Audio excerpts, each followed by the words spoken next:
What's up, guys? I'm sitting here building my ET48 2.2 and I'm putting diffs together, and I wanted to give you guys a quick tip. I had the idea to sand down the back of the gears when I built my first ever kit, when I first got into the hobby about a year ago, and I didn't end up doing it because I was new, I didn't really know anything, and I ended up reading in some forum somewhere, I don't really remember, some big name person, I really don't remember, was talking about sanding down the backs of the gears. And what that does is it just frees everything up a little bit. So I'm gonna show you guys a quick and easy way to do that.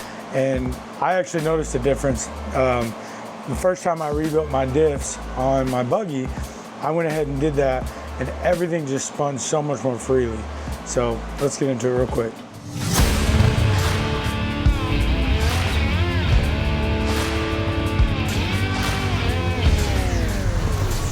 So what I've got here is the front and rear. I've already put the center diff together, and that's what gave me motivation to make this video.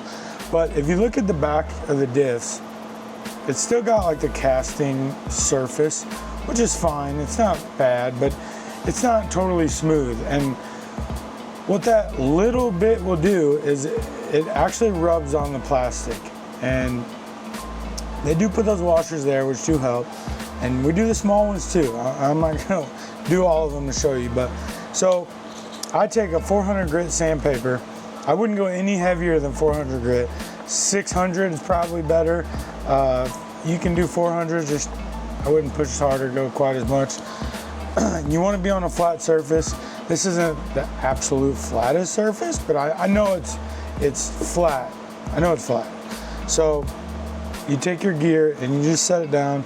And just make sure you keep it flat, and you just lightly go over it, nothing too crazy, maybe give it a spin, and that one's actually pretty good. But you can kind of see how the outside is touching more than the center. So what that means is even if you have a washer or something here in the center, the outside is still going to stick out a little bit more. Now, it's not as important for the big gears because they do have the metal washers, but here, let's touch a small one. These ones do back up to plastic, so you want these to be flat. There you go, this will be a good example. So you can see on this one, see how it's really touched on the outside, but the center, it hasn't even touched yet. So what we want to do is we just want to keep going just enough to where we get that flat. And not only are we making it flat, but we're also making it extremely smooth. So see how it's making it shiny, and by making it shiny, that means it's smoothing it out. You're not taking any kind of surface off or anything like that. Now look at that. That is flat. It's not going to hang up on anything at all. Now, you're going to want to clean it. Take your rag, baby wipe, whatever you got to do, clean it off, because you've got the little shavings, I guess you could say, in there. And if you don't get those out, they could, the first time you run it, get in the oil and get somewhere to where it could maybe start making marks on stuff you don't want it to. But they're easy to clean. Just spray them out with some kind of cleaner. And yeah, good to go. So I'm gonna knock out all these gears, and then quick tip, I do touch these. I do very lightly touch those, and you can actually see it's the same story on these. It's not touching there in the center, but it's touching on the very outside. And I have not had a single diff cup leak since I started doing it this way. Very lightly, nothing crazy. Like I would go a little bit more than that because there's still a couple spots that it hasn't touched yet.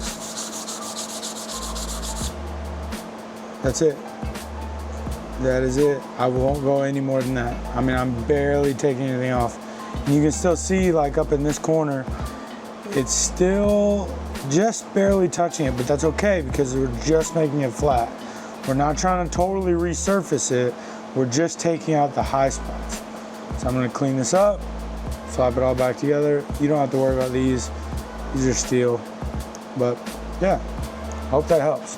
Let me know if you guys want to see more tips like this. I actually ended up building quite a few kits, and I can start doing tips in the RC trailer, you know, quick tips. We can call it JS Racing Quick Tips, or, you know, something stupid like that. But let me know. Like and subscribe, comment below if you want to start seeing little tips like that. Build tips, race day tips, things I'm learning. Who knows? Let me know.